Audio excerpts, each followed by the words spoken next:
Biz Atamекенге 1992 жылы тамыз айының 16-сында Батыс Қазақстан Ақтөбе облысының Алға ауданының Сарқопта совхозына көштің басын тіредік. Сол ауылға Монғолиядан 45 үй қоныс аудардық. Ол 45 үйлердің ішінде мұғалімдер, дәрігерлер, техника жүргізушілері және де қарапайым шаруашылықпенен айданысатын осындай еңбек адамдары болды. Атам өзі жастайынан молдадан тәлім алған, көненің көзін көрген молда тарихи отандарын Қазақстанға оралыңдар, сендердің арғы ата-бабаларың, арғы тектерің со жақта деп.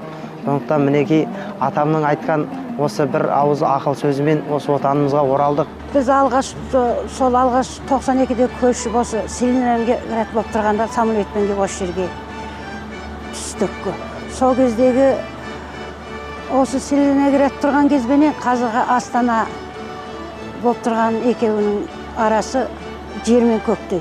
Ол кезде қураған, сондай ұсқынсыз Целиноград қазір мынандай өркендеп жатыр. Ол да өзіміздің елбасымыз халқына, еліне сүйіспеншілігі деп ойлаймын. 1992 жыл деген енді елдің іргесі жаңа қаланған, тәуелсіздікке жаңа қолымыз жеткен осындай кезең болды. Одан жүре-жүре біраз қиыншылықтар болды ғой.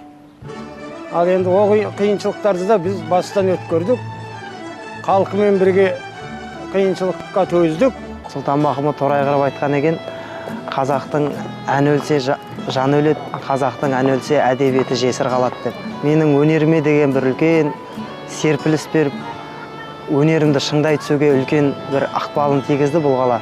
Біз отбасымыз осы Астана қаласынан басталды. Біз де осы Астана қаласымен өсіп келеміз, бірге өніп келеміз. Астана көркейген сайын біз де көркейе түсеміз. Көшу деген оңай емес қазақ үшін деді, бірақ елбасы Нұрсұлтан Әбішұлының көреген саясатының арқасында көштің басын дұрыс бұрып, астанасын дұрыс жерге орналастырды. Әлде Алла өмір берсін, денсаулық берсін, бастап отырған халқына береке бірлік берсін. Көк туымыздың желбіреп жығылмағанын тілейміз. Сағыныш қой, сағыныш саған деген, ойға шомып ұйқымда келер